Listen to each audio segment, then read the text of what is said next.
So one of the first modifications that I've seen a lot of people do to the Ascent 18 is that they will take the bumper. The bumper has like little nodes that come out here. So what people will do, they'll trim that little bump off of the bumper just so they don't catch anything when they're crawling up the rocks and all. So I've done that to the front here. You can see that the little nub here is gone there on the front side. And then we've also gotten rid of the nubs here on the back side too as well. Another thing that I've seen people do, take off the body right quick, is that they will take out the rear tray back here. We have a rear tray, this thing here, that'll be right back here in this empty slot here. And the ESC, this little guy, this ESC would be right back here on that little tray. So the first thing you would want to do is go ahead and remove that little tray there and relocate your ESC up here on top of the motor with double-sided sticky tape. Another thing that I did too, as you can see, there's a lot of shiny bits on here. We've added, 20 grams to the front up here, just so the front tires stay planted. And then we added another 5 grams on each of the wings here to keep the stability down low, the weight down low.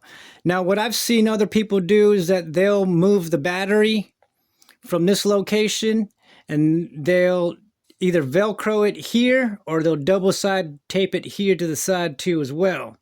Well, what that does is it offsets the balance here. So that means you'd have to take the weight here and then offset the weight here on this side here. I didn't want to do that because I plan on adding more bits to this down low. Another thing that you can do too as well is that you can move the shocks from being here in the middle of the shock tower mount, and you can move both shocks inward to the center so that you get more articulation on your front and rear diffs too as well. Another major thing that a lot of people did too for ground clearance. So ground clearance, a lot of people have also moved the motor mount, which is this guy here. This guy here hangs down just a little bit. So if you look at these 2 screws here, you can see those 2 bottom holes is where the engine mount used to be. And so what we did was that we took those 2 screws out, we moved the engine mount up, and then we screwed them into the other 2 holes at the very, very top there. I'll put a picture here on the side just to show you guys a little bit better. But I've done pretty much all those, and the truck performs a lot better than I would assume to as well. Another thing that I've done too as well, I took off the stock tires, even though stock tires are on. Stock tires are just here for visual reference.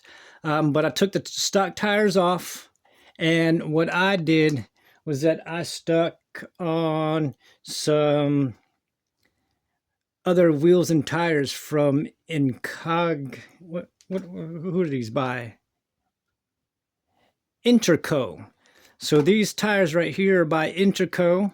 The wheels themselves are by RC all-wheel drive, but these are the Interco Cooper Discover STT Pro tires. And these tires right here are a lot more stickier, a lot more flexible when it comes to crawling. Yeah, a lot of people like the big tires because it gets over, but it honestly has a lot of rubbing issues whenever you're turning and trying to actually get some good crawling in. So that's one thing that I did to upgrade it just a little bit more. You might have to spend a little bit of money just to do that, but if you don't want to, you can just do the upgrades that I have stated here, and you'll get the performance that you want out of it.